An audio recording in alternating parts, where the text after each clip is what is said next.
Bonjour tout le monde, j'espère que vous allez bien. On va se retrouver ce matin pour évoquer quelque chose que je constate là depuis plusieurs semaines sur les réseaux. Alors bien que la petite chose au départ m'ait fait rigoler parce que je voyais des cases, je voyais de Lego, bon bref, j'avais pas, voilà, je m'étais pas plus inquiétée que ça, mais le fait que ça revienne comme ça régulièrement, je suis en train de me questionner sur un fond de vérité et du coup je voudrais faire un peu de prévention parce que ce que je vois ça m'interroge et surtout ça m'alerte parce qu'en fait c'est ce que je constate, c'est sur des personnes qui se disent spirituelles. Alors je ne vais pas rentrer dans le grand débat, je n'ai pas de conclusion à avoir sur ce qu'elles disent, sur ce qu'elles font, mais néanmoins, ce que j'ai pu constater, c'est qu'il y a de plus en plus de commentaires de gens du collectif qui prennent parti pour le thérapeute ou la médium en question, ou alors thérapeute, voyant, médium, ce que vous voulez. Il y a des coachs, il y a plein de choses, voilà. Je voudrais juste un peu recentrer un peu les choses. Chacun a sa vérité.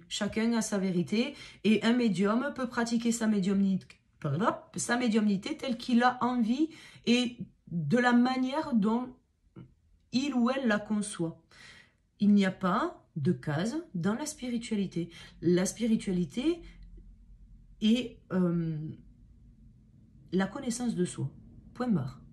Je vais être aussi clair que ça, parce que sinon la vidéo va durer diplôme. La spiritualité, c'est la connaissance de soi et la découverte de tout ce qui va être subtil. C'est tout.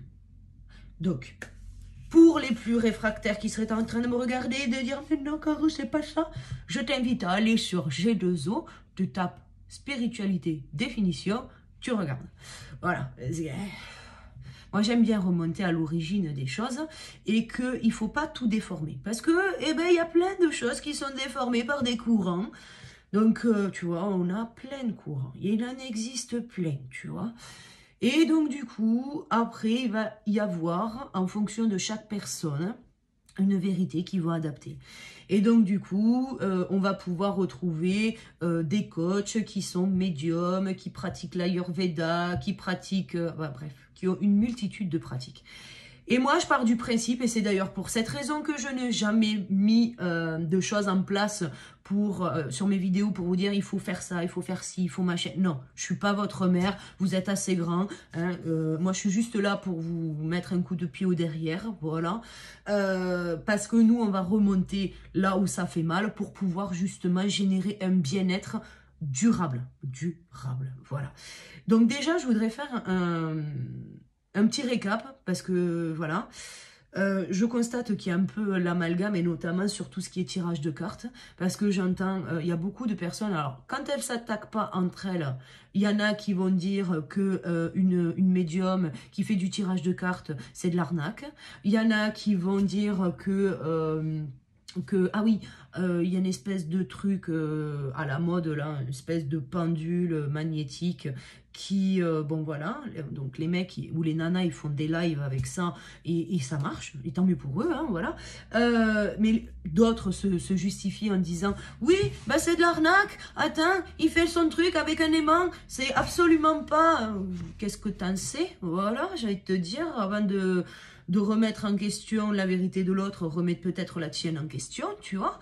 Mais pour le coup, je pense qu'il n'y a pas de vérité sur la pratique de la spiritualité. La spiritualité, c'est de la connaissance de soi et de la découverte de plans subtils, c'est-à-dire de l'énergétique, de comprendre un peu plus que la matière, voilà. Il n'y a pas d'obligation déjà, premièrement, c'est pas parce qu'on a des capacités qu'on est obligé de devenir médium professionnel, voilà. Donc ceux qui ont des soucis avec moi je fais ça gratuit, mais fais ça gratuit, il n'y a pas de problème et tu n'es pas obligé de te justifier. Quand surtout des personnes investissent de l'argent et du temps et qui ne font que ça de la journée, à un moment donné, on ne mange pas des cailloux, tu vois, voilà, accessoirement. Donc, le thérapeute ne mange pas des cailloux. C'est fou, ça, quand même.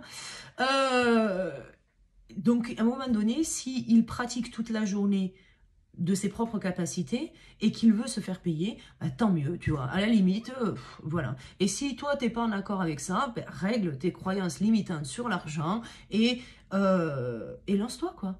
Lance-toi. C'est pas parce que tu as des croyances limitantes et c'est pas parce que tu as des peurs que tout le monde est obligé de faire la même chose que toi. Voilà. Donc, néanmoins, on va se recentrer sur le collectif.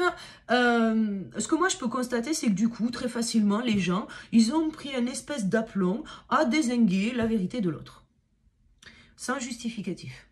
C'est-à-dire que moi aussi, ça peut m'arriver de faire des scuds et de dire « Attendez ». Et en fait, je vais expliquer ma vérité. Après, chacun y adhère pas. On a des différences d'opinion entre médiums, entre thérapeutes, entre ci, entre ça. Enfin bref, voilà, il y a plein de choses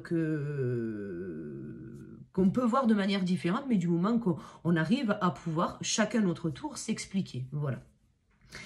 Et moi, j'ai pas de souci vis-à-vis de ça, mais là, pour le coup, c'est condamné, tu vois. Genre, quand on condamne, c'est un jugement, point barre. Donc déjà, quand on se prétend spirituel et qu'on va dire aux gens, ne sois pas dans le jugement, ne sois pas comme ci, ne sois pas comme ça, alors que nous-mêmes, on n'est pas capable de faire autrement, on se détend. Voilà. Hein? On va peut-être pas dézinguer le consoeur ou le confrère parce qu'il ne fait pas la même méthode que vous. Notamment aussi c'est pareil, les techniques, tu vois, genre le tirage de cartes doit se faire en croix, il doit se faire comme si, alors il faut mélanger, tu vois, comme ça, et puis si la carte elle tombe, tu la remets, tu la regardes pas, que ce soit un message que tu saches pas trop traduire, et puis après tu coupes, tu vois, te coupes. Éveil spirituel alliance, voilà. Et donc du coup, bon ben moi je suis désolée, hein, je suis médium, je suis pas cartomancien, et c'est là la grande différence entre les médiums et les cartomanciens. À un moment donné, si j'avais dû être cartomancien, et ça, je peux vous l'assurer que tout le monde peut être cartomancien, vous, moi, tout le monde peut être cartomancien. Par contre, un médium, c'est de la canalisation qui arrive, point barre. Et quand moi, tu vois, je vois éveil spirituel, tu vois, eh ben, il y en a qui vont se focus sur le yin et le yang, tu vois, typiquement. Il y en a qui vont se focus sur l'axe descendant. Il y en a qui vont se focus sur les flèches, tu vois. Ça peut être de la répulsion. Ça peut être, en fait, ça peut être tout un tas de choses. Et le médium, lui, il va réceptionner l'idée et à l'intérieur de lui, il va vous faire de la traduction. Point barre. Et c'est tout. Pas plus, pas moins. Voilà, on va régler les problèmes du médium parce que là, wow, c'est des trucs, on ne se bousille pas la tronche comme ça sur Internet. Et si vous voyez ce genre de comportement, je ne dis pas que la personne n'est pas en capacité de vous donner le message, c'est pas ça du tout. Mais par contre, pourrez-vous faire adopter un certain système de croyance qui ne serait pas bon pour vous. Et il est là le problème, et c'est là où moi je m'inquiète, parce que du coup, on va faire on va faire des gens des moutons, voilà. Et moi, vous le savez, j'ai horreur des cases, et qu'il n'est pas question qu'on y rentre, et surtout pas la Equinox Family, donc non, on ne rentre pas dans les cases. Tu veux tirer les cartes, tire les cartes, ma Brenda, elle tombe pas, tu veux aller la chercher, va la chercher, fais ce que tu veux, du moment que ça t'apporte quelque chose à toi. Si c'est quelque chose qui doit te mettre bad, laisse tomber. Ce que j'ai pu constater aussi, c'était plusieurs personnes qui balançaient au début de la consultation, de la consultation du tirage, qui disaient prenez que ce qui résonne à l'intérieur de vous, si ça résonne pas avec vous, ne vous mettez pas dans des énergies bad. Je suis plutôt d'accord jusque là, mais quand elle termine le laïus par en fait en gros tu prends que ce qui t'arrange, alors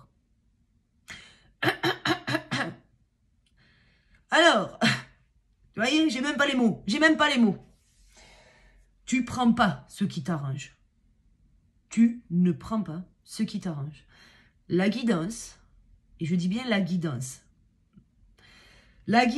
est là pour te donner des axes de travail. C'est-à-dire que, à l'instant T, il y a une situation, tic, tic, tic, tic, tic, tic, il y a une finalité, le point B, tu vois, la situation, le point A, la finalité, le point B, tout le cheminement qui va se passer, toute la réflexion que tu dois faire, tous les blocages qui sont évoqués pendant la guidance, c'est ton cheminement, ok? Te dis pas dans ton esprit, juste parce que le titre il t'a plu, que tu vas pouvoir aller au point B sans même lever le petit doigt, tu vois? Et moi, tu vois, là, c'est là où ça me dérange, quand il y a des discours comme ça, où on te dit, prends que ce qui t'arrange. Non, tu prends pas ce qui t'arrange. Tu prends d'ailleurs le truc qui te fait chier à mort. Parce que là où on a peur d'aller, c'est sûrement là où il faut aller. Donc, ce qui nous fait peur, ce qui nous fout des émotions dans tous nos états, ce qui fait qu'on a des réactions physiques, on pleure, on crie, on sourit, on fait... Peu importe, ce qui déclenche un truc en toi, c'est ce qu'il faut que tu ailles chercher. Maintenant, comment savoir, parce que c'est là où c'est le plus intéressant, comment savoir si une vidéo, elle est faite pour nous? Alors souvent, je dis qu'il faut prendre que ce qui résonne. Alors, le raisonnement, déjà, il se construit là, dans la vibration du cœur. Et il se construit là. Dis donc, c'est bizarre quand même. 2 mots. Raisonnement, raisonnement. Oh, dis donc! Ça s'écrit pas pareil, ça veut pas dire pareil, mais ça se prononce pareil. C'est bizarre quand même. Hein. Mais bon, vous le savez, dans la vie, il n'y a pas de hasard, hein, parce que ce que vous allez ressentir là, vous allez également le ressentir là. Ouais. Et c'est là où il faut aller chercher le double combo. C'est-à-dire que vous allez le ressentir là. Ça me rend triste, ça me rend en colère, voilà, ça me réveille à l'intérieur.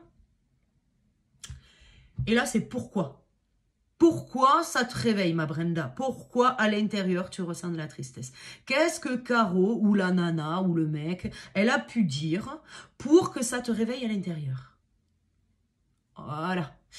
Et là, on va commencer à rentrer les 2 pieds dans le plat, dans le développement perso, c'est-à-dire dans la connaissance de soi, et on va aller chercher ce qui fait chier. Tu vois, je ne vais pas le dire autrement parce qu'à un moment donné, c'est aussi pour ça que aujourd'hui je suis dans la thérapie. C'est parce qu'en fait, avant de vouloir passer du point A au point B, on va partir du point A, on va remonter au point Z pour revenir au point A pour aller au point B.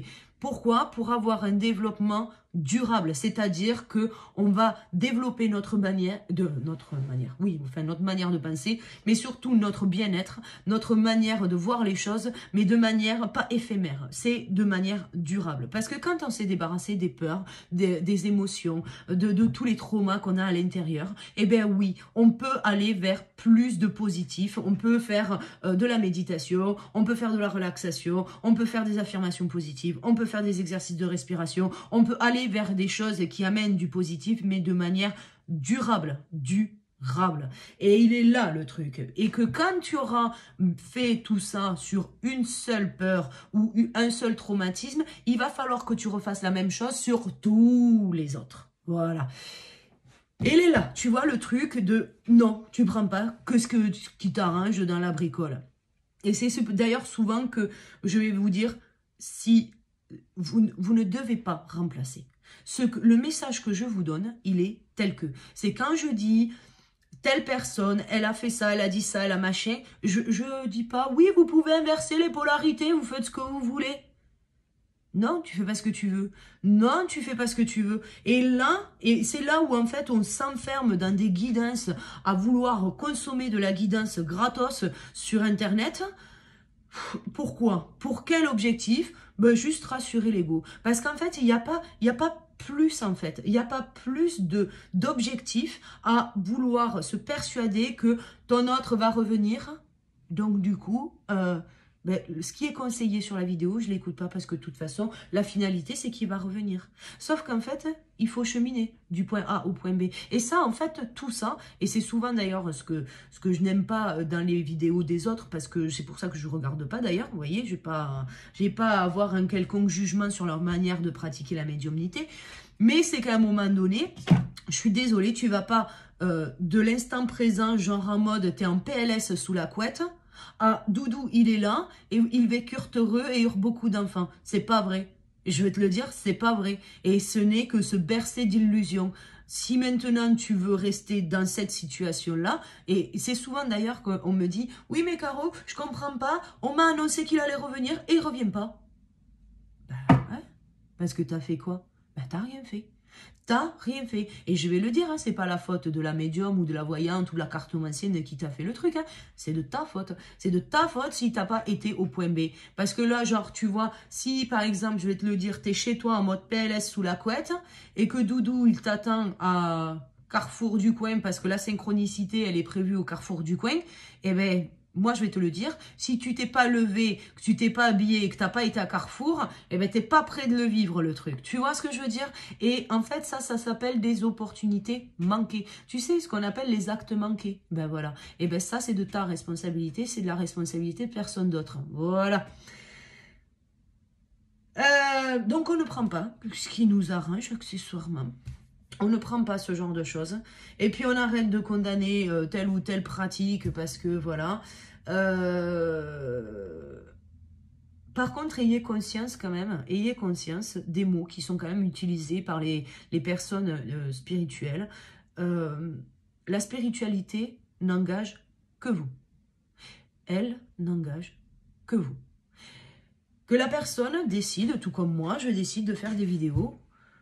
Je me suis engagée vis-à-vis de moi-même le jour où j'ai accepté mes capacités, le jour où j'ai accepté qui j'étais.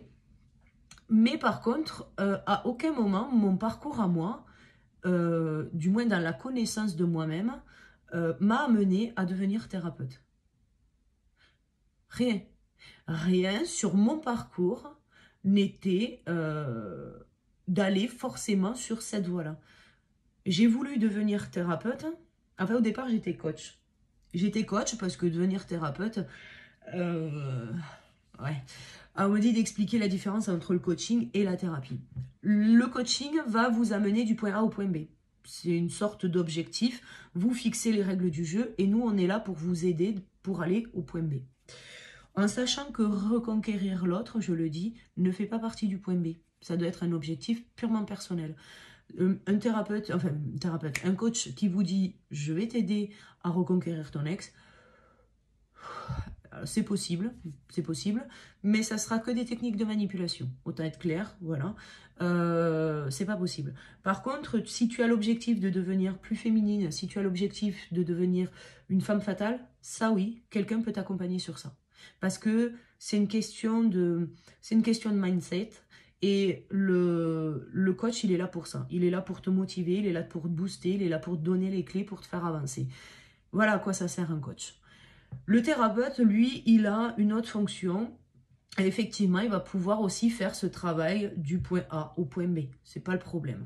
Sauf qu'avant de faire le cheminement du point A au point B, lui, il va partir du point A et il va repartir au point Z. C'est-à-dire qu'il va faire un bond en arrière et il va aller chercher avec toi toutes les blessures, toutes les peurs, toutes les fausses croyances, tout ce qui est programmé à l'intérieur de toi pour pouvoir justement que tu t'en libères.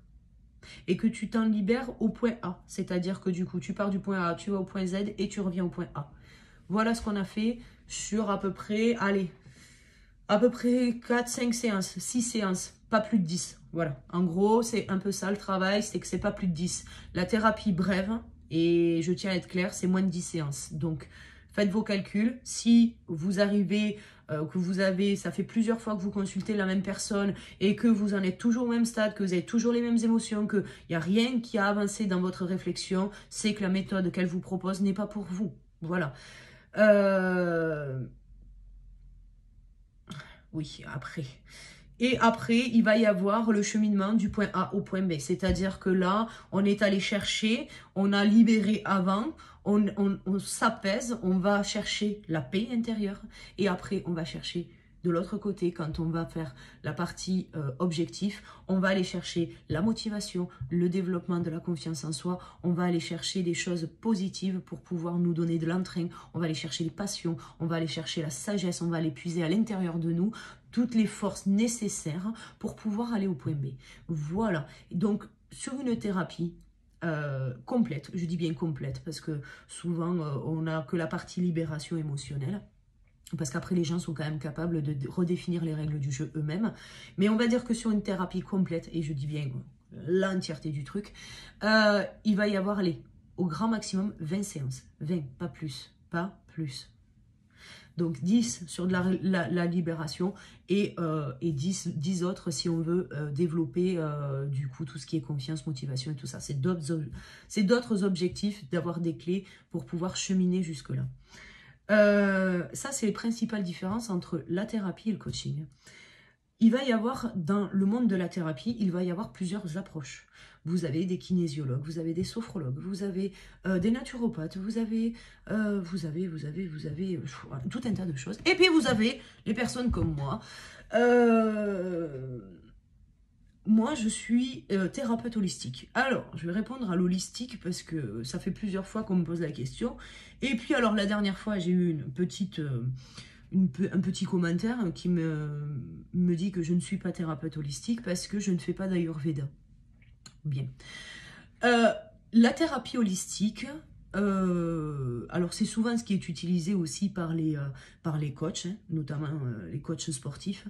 La thérapie holistique se soucie de l'intégralité de l'être. La thérapie holistique va se soucier du mental, donc de tout ce qui est pensée, de tout ce qui est croyance, ce genre de choses, des émotions, donc qui viennent de vos blessures, qui viennent de vos doutes, qui viennent, non les doutes sont dans le mental d'ailleurs, qui viennent de vos blessures, de vos peurs, et on va aller chercher aussi les mots physiques, c'est-à-dire vous avez mal à tel endroit, ça signifie quoi? Vous ressentez une gêne à tel endroit, qu'est-ce que ça signifie?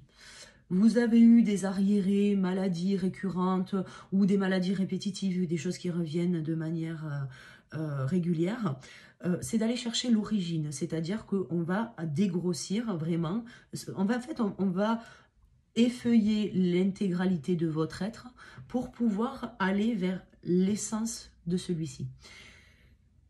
Et bien évidemment, la thérapie holistique va prendre en compte toute la partie subtile, c'est-à-dire qu'est-ce qui tourne actuellement dans vos propres énergies, c'est-à-dire qu'est-ce qui vient à vous de l'univers et qu'est-ce que vous émettez vers l'univers.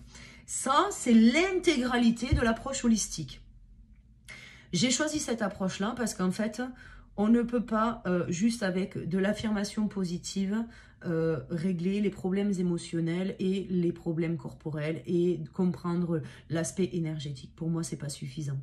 On ne peut pas aller que vers la naturopathie. Moi, j'ai été voir un naturopathe.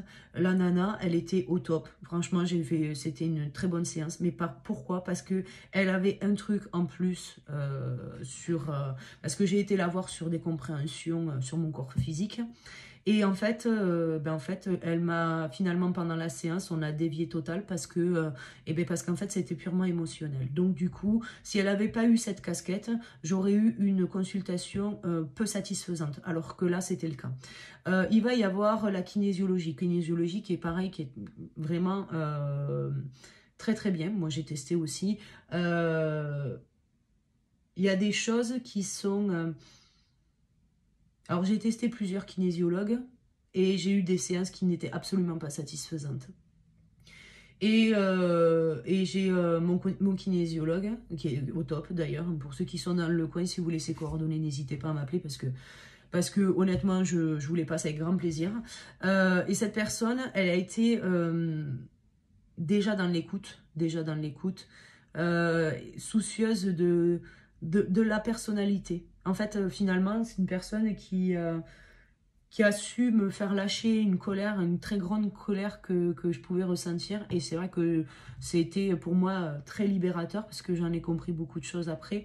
Et beaucoup d'autres vérités sont venues après à moi. Et voilà. Mais si vous voulez, la kinésiologie va remonter à un instant T. Mais pour le coup, elle va remonter dans le passé. C'est là d'ailleurs que ça m'a un peu freiné parce que vous remontez à un instant T, c'est-à-dire que vous allez aller chercher chez papa, maman et tout ça. Bon, tout dépend de l'approche du kinésiologue, mais on va remonter à la mémoire. Mais pour le coup, est-ce que la mémoire, est-ce que c'est suffisant? En fait, c'est ça, c'est que est-ce que c'est suffisant pour traiter l'intégralité de l'être? Non, enfin, pas à mon sens, voilà. Pas à mon sens, et ce qui est dommage d'ailleurs parce que la kinésiologie mériterait d'être encore plus connue parce que se basant sur le principe de la médecine chinoise, on a quand même une partie qui est vraiment bien développée, mais en fonction du kinésiologue que vous allez avoir en face, certains n'abordent même pas la partie énergétique, n'abordent même pas tout ce qui va être pensée redondante, il vous balance juste les mémoires du corps et vas-y démerde-toi. Et en fait c'est pas suffisant. En fait ce qu'il y a c'est que en fonction de la pratique et en fonction de la personne que vous allez avoir en face de vous, mais ça sera pas suffisant. En fait, c'est ça, c'est que ça ne sera pas suffisant. Et pour le coup, certains vont aller une fois, deux fois en se disant, oui, bah, c'est peut-être moi qui ai un problème. Ou c'est peut-être tout simplement votre corps qui vous dit, non, ce n'est pas la bonne personne. Voilà. Et ça, il faut aussi savoir le comprendre. C'est comme quand vous écoutez des vidéos, il y en a qui écoutent mes vidéos et qui, des fois, vont se dire « Ah putain, Caro, je sais pas ce qu'elle a aujourd'hui, mais alors, genre, je la supporte pas aujourd'hui. Je peux pas mêler ni sa voix, ni sa tête. » Ouais, tout simplement parce que la vidéo n'est pas pour toi, ma Brenda. Et il faut savoir zapper, tu vois. Il faut savoir passer à autre chose parce que si la vidéo n'est pas pour toi, elle n'est pas pour toi. Et en fait, c'est ça, c'est de pouvoir vraiment aller vers la connaissance de soi. Ayez toujours à l'esprit que la spiritualité n'impose rien. Il n'y a que notre société qui impose des choses, qui impose des pratiques, qui impose des rituels, qui impose une dynamique. Je suis, moi, pour l'approche holistique, qui ne dépend pas d'un courant quelconque, parce que du coup, moi, la dernière fois, m'a dit « Ah, ben vous êtes thérapeute holistique, du coup, vous vous y connaissez en Ayurveda. » Ben non, en fait, parce que l'holistique n'est pas rattaché à un courant. Il est rattaché à une approche thérapeutique. Et elle est là, la différence, en fait. Et j'ai pas besoin de rentrer dans l'Ayurveda, j'ai pas besoin de rentrer dans tout courant spirituel, en fait. Vous n'avez pas besoin de rentrer dans un quelconque courant pour être spirituel, pour aller à la découverte de vous-même. Vous n'avez pas besoin de ça. Bref, cette vidéo a pour but, voilà, de vous informer, mais surtout, voilà, peut-être de vous rendre un peu plus prudent. Ne rentrez pas dans des peurs, c'est pas la peine, parce que c'est pas l'objectif de ma vidéo, mais c'est de pouvoir aussi avoir conscience que vous avez votre libre arbitre sur les choses. Vous avez la capacité d'adopter une telle et telle pratique spirituelle parce qu'elle vous fait du bien et c'est ok. Mais si ça vous parle pas, eh bien ça vous parle pas. Et puis c'est tout en fait. Moi je vais le dire, moi la première, je n'aime pas la méditation. Est-ce que pour autant je n'arrive pas à me recentrer avec moi-même? Bah si. C'est une autre pratique, c'est ma pratique à moi. Et je n'ai pas besoin de méditation guidée parce que leur espèce de truc, genre on a des racines qui descendent, voilà. C'est pas mon truc à moi. Mais que ça soit pas mon truc à moi ne veut pas dire que moi, sur mes contenus, je dois dire ne pratiquez pas la méditation. C'est pas ça. Ou parce que je ne crois pas, tu vois, genre, il y a des choses comme l'Ayurveda, tu vois, par exemple, où, bien évidemment, je sais ce que c'est. Mais alors moi, tous les rituels du matin, genre, tu te lèves, tu dois te gratouiller la langue, Si tu veux, moi, le matin, je me lève, j'ai les yeux tout comme ça, je descends l'escalier, je manque toujours de rater 3 marches, et que tant que j'ai pas bu 2 cafés, tu me vois pas ouvrir un œil correctement. Ok? Ça, c'est mon rituel du matin. Et il y en a qui vont te dire, notamment ceux qui pratiquent l'Ayurveda, qu'il faut surtout pas faire ça, il faut éliminer le dépôt, enfin bref, tout un tas de choses. La manière dont on se douche, la manière dont on doit consommer, la manière... Voilà. Ça, c'est des choses... après, voilà, je ne critique pas. Chacun voit midi à sa porte. Mais à un moment donné, toute pratique est bénéfique pour certains d'entre eux. Ça, c'est certain. Je ne remets pas ça en cause. Et je ne condamne même pas, en fait, le fait de vouloir partager quelque chose qui ait pu fonctionner sur eux. Moi, ce que je veux évoquer, c'est qu'en fait, la pratique peut très bien fonctionner sur certaines personnes, mais pas tout le monde. Mais de dire que ça va fonctionner, c'est une belle illusion en fait. C'est une belle illusion parce que moi, sur l'approche que j'ai dans la thérapie, c'est que ce que je vais adopter comme discours ou comme méthode ou comme exercice avec certaines personnes ne va pas être la même chose pour tous les autres en fait. Et je m'adapte et je fais du cas par cas et je fais vraiment pour le coup de l'accompagnement personnalisé parce que ce qui est bon pour l'un ne sera pas forcément bon pour l'autre. Et c'est là où moi je veux alerter, c'est qu'en fait il n'y a pas de bonne méthode. Il n'y a pas de bonne méthode pour tirer les cartes, il n'y a pas de bonne méthode pour faire de la thérapie, il n'y a pas de bonne méthode pour faire de l'accompagnement. Il n'y a rien qui est bon. Ne repose que votre vérité, en fait tout repose sur votre vérité. Il n'y a que vous qui êtes décisionnaire là-dedans. C'est à vous de trouver une approche qui vous correspond. C'est à vous de trouver une approche qui va répondre à vos besoins. Mais quand je dis à vos besoins, c'est pas de créer une dépendance, c'est à vos besoins, c'est-à-dire que la méthode qui est employée va vous nourrir. Elle va vous nourrir d'une quelconque manière. Que ce soit sur finalement les connaissances que vous allez pouvoir avoir de vous-même ou des choses qui vont être évoquées sur la société où vous allez comprendre certaines choses. Tout ça en fait est une nourriture qui vient nourrir votre cerveau et en mode vous avez plus de compréhension. Ce qui vous permet de créer en vous votre propre sagesse, c'est-à-dire que vous allez finalement découvrir un savoir-faire et un savoir-être à l'intérieur de vous. Vous savez que sur telle et telle situation, vous allez pouvoir vous comporter comme ça. Vous savez que ce genre de situation est à votre portée et que ce n'est pas parce que vous ne répondez pas à la pratique que vous a conseillé telle ou telle personne que forcément vous allez tout capoter. Non, au contraire. Et allez-y, croyez en vous parce qu'il n'y a que comme ça que vous arriverez à dépasser justement votre zone de confort. Parce qu'en fait, quand on intègre par exemple une méthode, notamment... en fait, il y en a tellement des méthodes, parce qu'on parle du New Age, mais il y a l'Ayurveda, il y a l'approche, tout ce qui va être approche... avec le Tao, il va y avoir toutes les approches, en fait toutes les approches, c'est tout courant spirituel. En fait, du moment qu'il y a un thérapeute ou une personne qui balance une vérité, il y a un courant spirituel qui se dessine. Moi, je me veux très décomplexée par rapport à ça et je ne veux surtout pas rentrer dans des cases, donc c'est pas moi qui vais vous inciter à y rentrer dans les cases. Mais pour le coup, il y en a certains, ils sont rentrés dans certaines cases. Pourquoi? Parce qu'elles leur font du bien. Et finalement, la pratique régulière de ce genre de choses les ont amenés à découvrir, oui, au départ, une certaine manière de penser, une certaine manière de faire, mais pour le coup, ils ont élargi leur champ de compétences en intégrant une nouvelle vision. Ils ont élargi leur zone de confort, mais finalement, ils ont juste intégré une manière de faire et une manière d'être d'une autre personne. Et c'est là où moi je suis pas d'accord et c'est là où moi ma vidéo je veux qu'elle alerte les gens en mode attention à ce que vous faites. La spiritualité n'impose rien. Et quand je dis rien, c'est rien. C'est vraiment, il n'y a pas plus, pas moins. Voilà. Je m'arrête là. Comme d'habitude, 1 milliard de poutous. Je ferai pas de live cette semaine parce que je suis un peu fatiguée pour tout vous dire et que j'ai certaines compréhensions depuis quelques jours, notamment sur ce qu'on a évoqué sur le dernier live.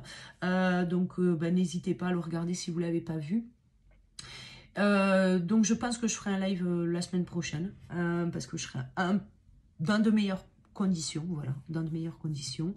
Bon allez, je m'arrête là. Je vous fais 1 milliard de poutous et je vous dis à très vite pour la prochaine vidéo. À bientôt. Ciao, ciao.